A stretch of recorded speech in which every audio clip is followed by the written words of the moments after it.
77세 할머니가 휠체어에서 떨어져 바닥에 쓰러졌는데 요양보호사는 그냥 지나갔습니다. 여러분도 언젠가는 나이가 들어 누군가의 보살핌을 받아야 할 날이 올 것입니다. 그때 여러분은 과연 어떤 대우를 받게 될까요? 오늘 공개되는 이 영상은 우리 모두가 반드시 알아야 할 충격적인 현실입니다. 지난달 서울의 한 요양원에서 촬영된 CCTV 영상이 공개되면서 전국이 분노에 휩싸였습니다. 영상 속 주인공은 치매를 앓고 계신 77세 김모 할머니였습니다. 평생 자식들을 키우고 가정을 돌보며 살아오신 평범한 어머니였죠.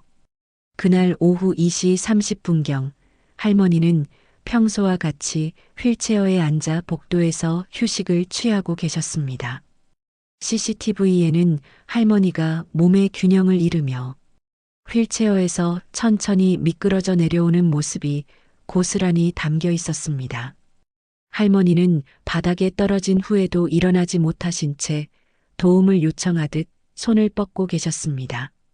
그런데 놀라운 일이 벌어졌습니다. 불과 30초 후 복도를 지나던 요양보호사가 바닥에 쓰러져 있는 할머니를 발견했음에도 불구하고 그냥 지나쳐버린 것입니다. 마치 아무것도 보지 못한 것처럼 말입니다. 할머니는 그 상태로 무려 15분간 바닥에 방치되셨습니다. 다른 직원이 발견할 때까지 말입니다.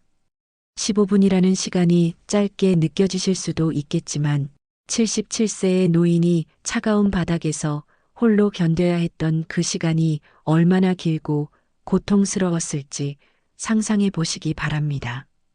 이 사건이 알려진 후 해당 요양원에는 항해 전화가 빗발쳤습니다. 가족들은 분노했고 지역사회는 충격에 빠졌습니다. 하지만 더욱 충격적인 것은 이런 일이 이 요양원에서만 일어나는 특별한 사건이 아니라는 점입니다. 국정감사 자료에 따르면 지난 3년간 요양원 내에서 발생한 인권침해 신고는 매년 증가하고 있습니다. 2021년 1247건이었던 신고 건수는 2023년에는 1891건으로 늘어났습니다. 하지만 전문가들은 이것도 빙산의 일각일 뿐이라고 말합니다. 대부분의 어르신들이 치매나 거동 불편 등으로 인해 자신이 당한 일을 제대로 신고하지 못하기 때문입니다. 김할머니의 경우를 다시 살펴보겠습니다. CCTV 분석 결과 해당 요양보호사는 분명히 할머니를 보았습니다. 잠깐 걸음을 멈추고 쳐다보기까지 했습니다. 그런데도 도움을 주지 않았습니다. 나중에 조사에서 이 요양보호사는 급한 일이 있어서 나중에 도와드리려고 했다라고 해명했습니다. 과연 이런 해명이 납득이 되시나요? 바닥에 쓰러진 77세 노인보다 더 급한 일이 무엇일까요? 만약 쓰러진 분이 자신의 어머니였다면 과연 같은 행동을 했을까요? 이 사건의 뒤에는 더 심각한 구조적 문제가 숨어 있습니다.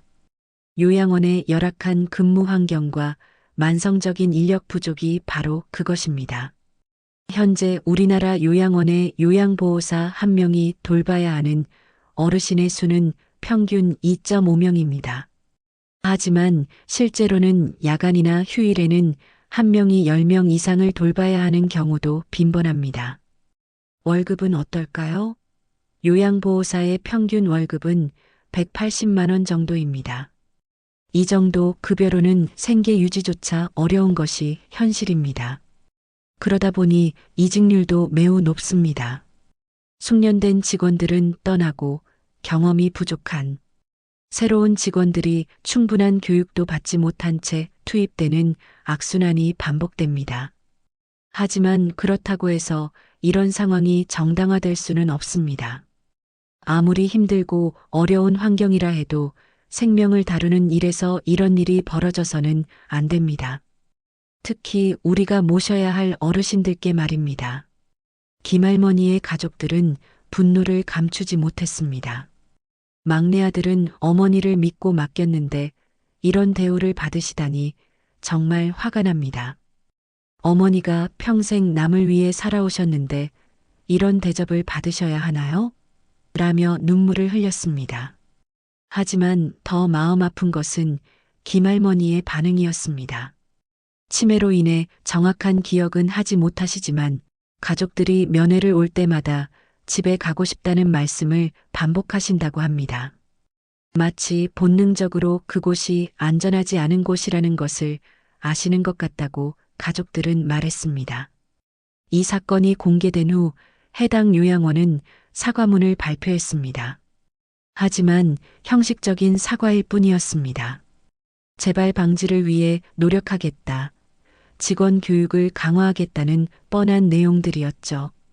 정작 중요한 것은 이런 일이 왜 벌어졌는지, 그리고 어떻게 근본적으로 해결할 것인지에 대한 구체적인 대안은 제시하지 못했습니다.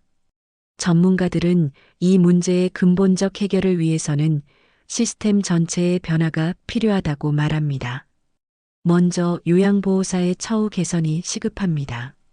적정한 급여와 근무 환경이 보장되어야 양질의 서비스를 기대할 수 있습니다. 또한 요양원에 대한 관리 감독도 강화되어야 합니다. 현재는 연 12회 정기적인 점검만 이루어지고 있는데 이것으로는 일상적인 서비스질을 관리하기 어렵습니다. 불시 점검을 늘리고 CCTV 관제 시스템을 도입하는 등 보다 적극적인 관리가 필요합니다. 가족들의 역할도 중요합니다. 요양원에 모신 후에도 지속적인 관심과 면회를 통해 어르신들의 상황을 파악해야 합니다. 물론 바쁜 일상 속에서 쉽지 않은 일이지만 우리 부모님들을 위해서는 반드시 필요한 일입니다. 김할머니 사건 이후 정부에서도 대책 마련에 나섰습니다. 요양원 CCTV 설치 의무화, 요양보호사 처우 개선 방안, 관리 감독 강화 방안 등이 논의되고 있습니다. 하지만 정책이 실제로 현장에서 제대로 시행될지는 지켜봐야 할 문제입니다. 무엇보다 중요한 것은 우리 사회의 인식 변화입니다. 요양원은 단순히 노인을 보관하는 곳이 아닙니다. 우리의 부모님들이 그리고 언젠가는 우리 자신이 머물게 될 소중한 보금자리입니다. 그곳에서 인간의 존엄성이 지켜져야 하고 따뜻한 보살핌이 이루어져야 합니다. 김할머니는 현재 다른 요양원으로 옮겨가셨습니다. 새로운 곳에서는 더 나은 보살핌을 받고 계시길 바랍니다. 하지만 이런 사건이 다시는 반복되지 않으려면 우리 모두의 관심과 노력이 필요합니다. 여러분의 부모님은 안전하신가요? 여러분이 모시고 계신 요양원은 믿을 만한 곳인가요? 혹시 이런 일들이 일어나고 있지는 않나요? 이런 질문들을 진지하게 생각해 보시기 바랍니다. 오늘 이 영상이 단순한 뉴스 하나로 지나가지 않기를 바랍니다. 우리 사회가 어르신들을 어떻게 대우하고 있는지, 그리고 우리는 무엇을 해야 하는지 깊이 생각해 보는 계기가 되기를 바랍니다. 77세 할머니가 바닥에 쓰러져 15분간 방치당한 그 시간을 기억해 주세요. 그리고 이런 일이 다시는 일어나지 않도록 우리가 할 수 있는 일들을 찾아보시기 바랍니다. 만약 오늘 영상이 도움이 되셨다면 좋아요와 구독 부탁드립니다. 여러분의 관심이 이런 문제들을 세상에 알리는데 큰 힘이 됩니다. 다음에도 우리 사회의 중요한 이슈들을 다뤄보겠습니다. 시청해 주셔서 감사합니다.